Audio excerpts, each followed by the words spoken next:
Saludos amigos del Círculo Lovecraft.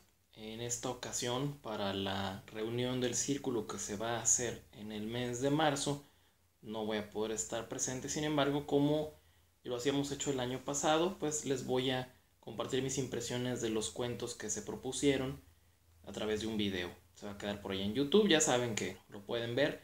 Y para quienes los ven tratando de conocer un poquito más de la literatura, pues es bienvenido.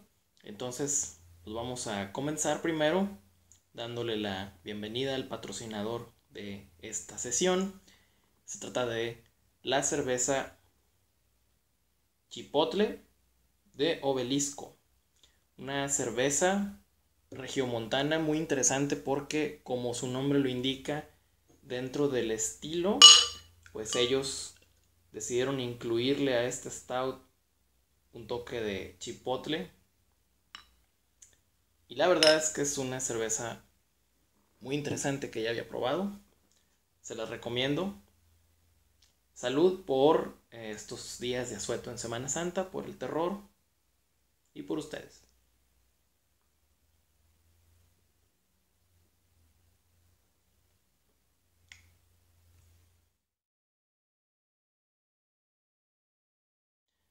El primer cuento que vamos a comentar de los que se leyeron es esta novela, la novela de Los polvos blancos, que en algún momento los traductores de Arthur Machen quisieron llamarla Vinum Sabati. La novela de Los polvos blancos fue publicada en 1895 y nos presenta esta historia acerca de un muchacho estudioso de leyes que vive con su hermana y que es muy dedicado a los libros, al grado de no querer salir a reuniones, no querer salir a pasear al campo, a tomar el fresco.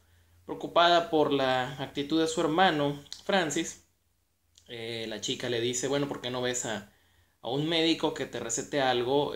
Porque te veo que te está haciendo mella el desvelo y el exceso de estudio. Entonces, él atiende la recomendación, el médico le hace una receta, él acude a una botica muy antigua, diríamos en el siglo XXI, donde es más barato, pero aparentemente no fue lo mismo.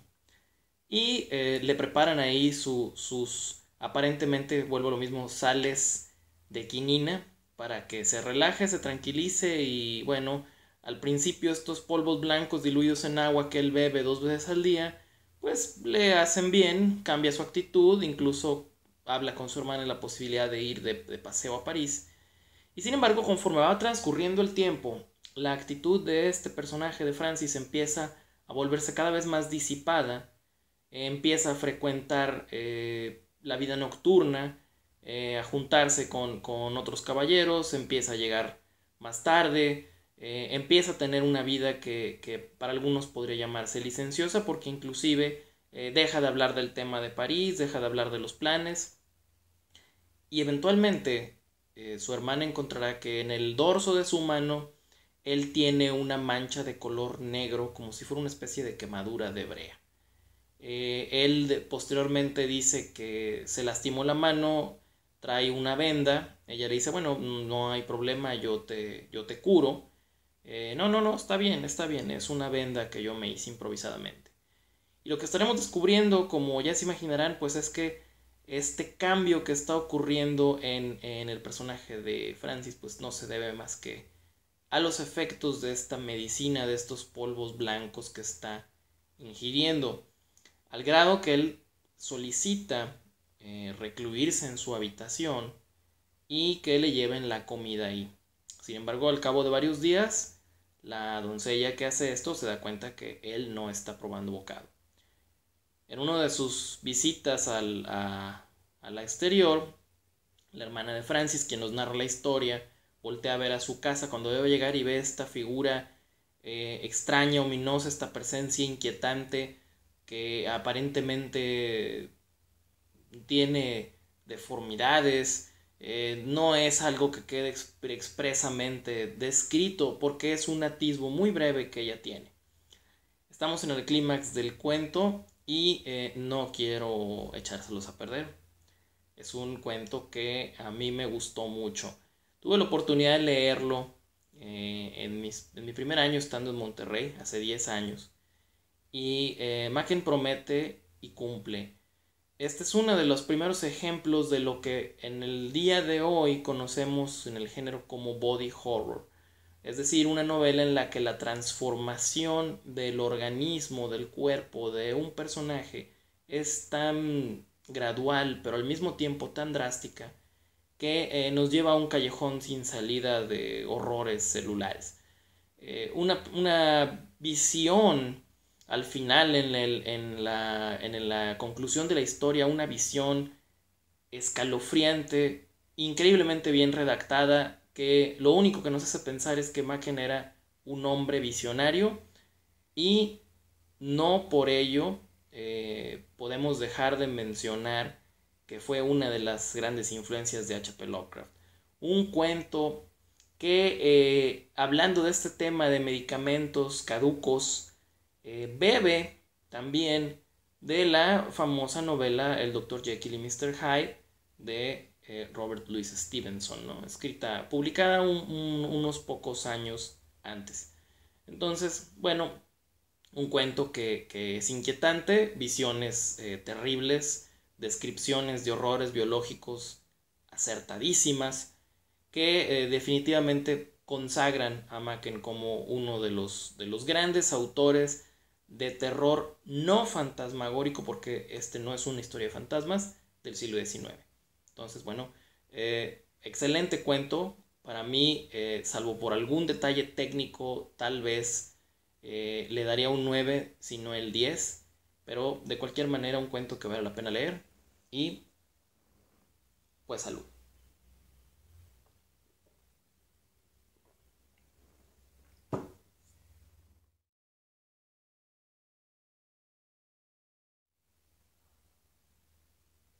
El segundo cuento que voy a comentar se trata de estos cuentos que muchas veces por el título no nos llamarían la atención y descubrimos obras que son simplemente impresionantes para su momento. Se trata de El reparador de reputaciones, que es uno de los cuentos que podemos encontrar en la antología El Rey Amarillo de el ya afortunadamente revalorado autor R.W. Chambers. Un autor que a través de la cultura pop, de series como True Detective, del advenimiento de la, las visiones o los mitos de Cthulhu y anteriores a través de la cultura pop, de Astur, del signo amarillo, pues está recuperando un lugar que definitivamente para quienes conocen el terror, pues siempre fue indiscutible. Esta novela es sumamente interesante, este cuento es sumamente interesante porque nos plantea primero un Estados Unidos en el futuro. Escrito en 1895, habla de 1920 y nos presenta un país que está terminando una guerra con Alemania en 1920 y a través de esto ha consolidado su dominio en los mares. Una nación que es muy avant-garde, por decirlo de alguna manera, ya que acaba de inaugurar este 13 de abril de 1920 la primera cabina de eutanasia, una cabina de suicidio para que la gente que ya no soporta el olor de la vida pues vaya y se suicide públicamente en medio de un jardín hermoso con columnas de mármol, con pavos reales, con esculturas. Va a cruzar una puerta de bronce, entrar a un recinto y ahí termina su vida. En medio del revuelo que ocurre en la ciudad de Nueva York con esta inauguración, nos encontramos con este personaje que inicia con la anécdota de que él estuvo en el manicomio, afortunadamente ahora pues ya está sano y que además pues tuvo acceso a un libro que se llama El signo amarillo.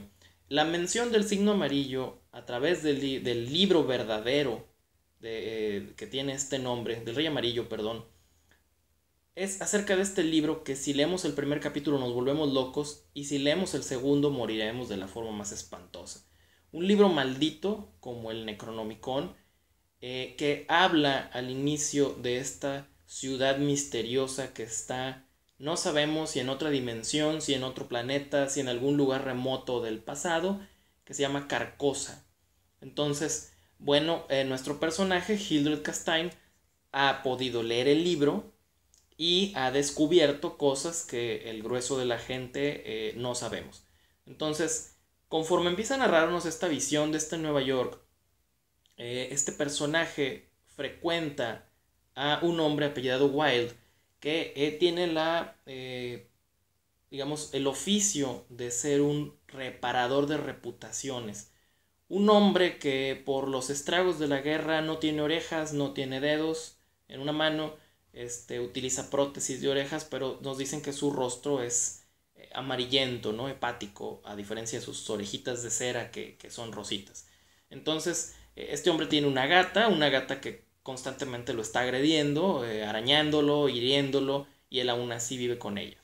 Mientras la historia ocurre, nos damos cuenta que el personaje tiene una relación o una amistad cercana con un herrero que está reconstruyendo una armadura muy valiosa a la cual le faltan algunas piezas.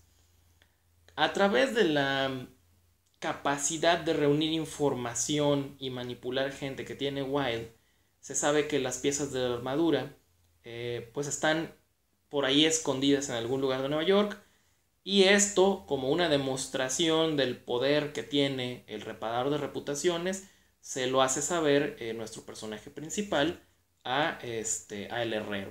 Entonces, lo que va a pasar después es que descubriremos que existe este libro, nada más imagínense el título, de la dinastía imperial de América. O sea, como si estuviéramos en una ucronía en la que Estados Unidos, aunque no se menciona que hay un rey, tiene una cierta ascendencia de antiguos reyes, y descubriremos que precisamente este primer rey de América o este linaje viene precisamente desde los días de Carcosa y los días de la entidad conocida como el Rey Amarillo, que es un avatar de este dios innombrable llamado Hastur. Entonces, si como esta revelación pareciera no ser suficiente en este mundo ucrónico y extraño que nos narra aquí R.W. Chambers, pues resulta que nuestro personaje principal, Hildebrand, tiene una caja fuerte, la cual solamente puede abrir a través de una combinación y de un cierre de tiempo. Y una vez que se abre el tiempo, se abre después de 3 minutos, él tiene acceso a una corona de oro puro con diamantes fulgurantes y un manto. Y él nos dice, iniciando esta conspiración, que él tiene derecho a ser el rey de América. Y de esta manera increíble, a través de los ojos de esta persona que estuvo en un manicomio pero ya está bien y ya está reintegrado a la sociedad, nos encontramos con una ucronía que a ratos pareciera ciencia ficción, a ratos pareciera una trama policíaca de detectives, que a ratos pareciera una conspiración en contra de los herederos auténticos del reino, que tiene que ver ahí con la corona británica. Una historia corta que se antoja para una novela, un cuento que simplemente deja con un gran sabor de boca, con una gran impresión hacia este autor que tiene una imaginación desbordante. Entonces, este es un cuento que la primera vez que lo leí, y reconozco que lo leí hace un par de años apenas, me sorprendió enormemente. Dije, ¿cómo es posible que tanto tiempo hubiera pasado por alto este cuento solo por su título? El reparador de reputaciones sonaba como algo de fantasía facilona, y no, nos encontramos con este gran cuento. Un cuento que definitivamente se disfruta, un cuento que para mí tiene un 10, que autores como Neil Gaiman por ejemplo, Estudio en Esmeralda, se le siente cierta influencia en la narrativa, en el concepto, y que los invito a que lo lean. Entonces, por R.W. Chambers, maestro, salud.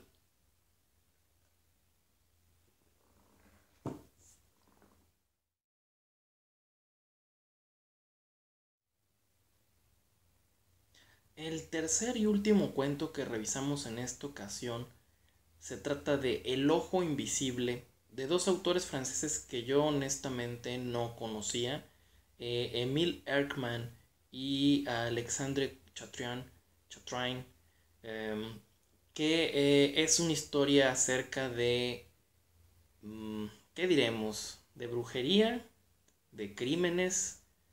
Es una historia que es un poquito una mezcla de todo.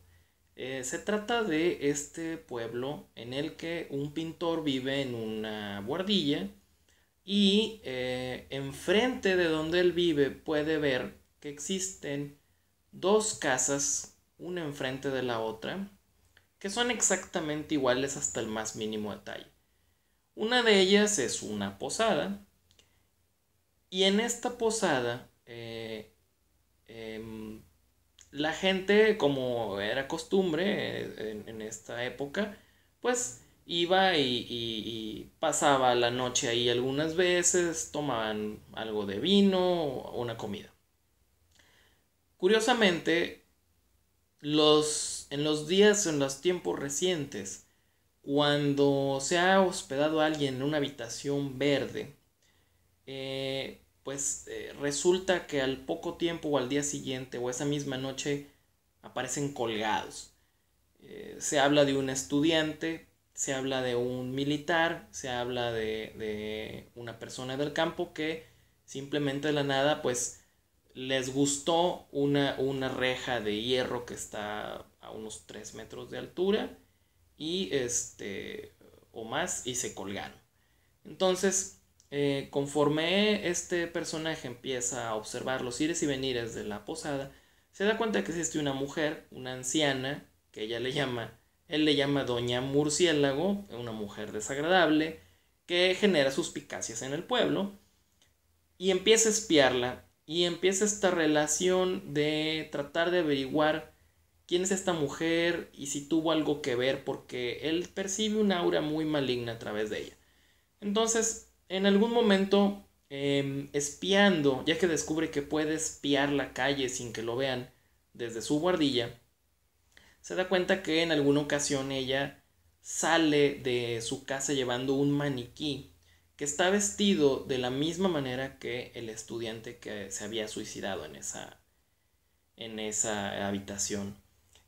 Convencido de que ella tiene que ver con los crímenes, empieza a fraguar un plan para atraparla. Y el plan implica que él pasará una noche en la habitación verde, la cual pues está cerca de su casa y él conoce a los dueños porque le hizo un retrato a la esposa del posadero y descubrirá ahí qué es lo que está pasando y de qué manera podría tener que ver Doña Murciélago. Em, el ojo invisible es de estos cuentos que nos dan la impresión en el inicio de que nos van a hablar de alguna situación de manipulación de la realidad a través de imitaciones al citar dos casas exactamente iguales, pero súbitamente donde esperaríamos que apareciera de alguna manera algo sobrenatural muy evidente, pues empieza a tejerse algo que parece solamente una especie de crimen. Em, es de este tipo de terror muy rural, muy de ciudades pequeñas, muy europeo, que tal vez no estamos tan acostumbrados a leer.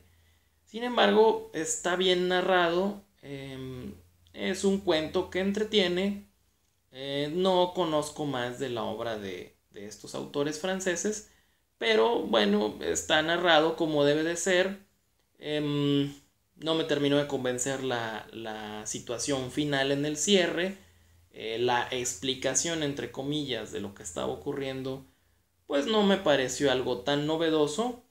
Bueno, es un cuento de 1857, todavía en boga la parte del terror, pues con más similitudes con autores como E.T.A. Hoffman o con autores que todavía hablaban de este terror gótico, este terror que tenía que ver con fantasmas y aparecidos.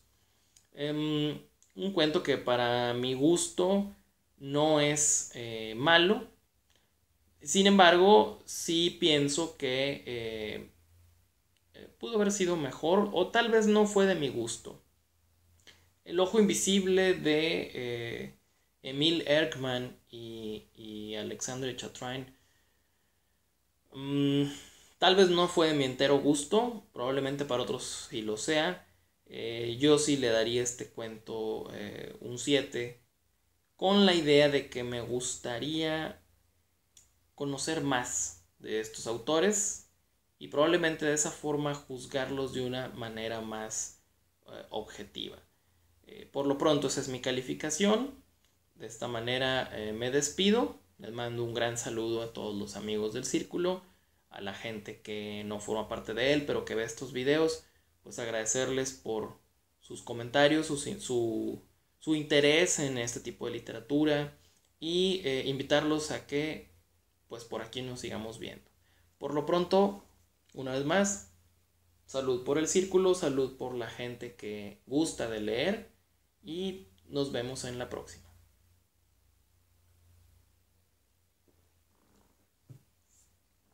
A volar.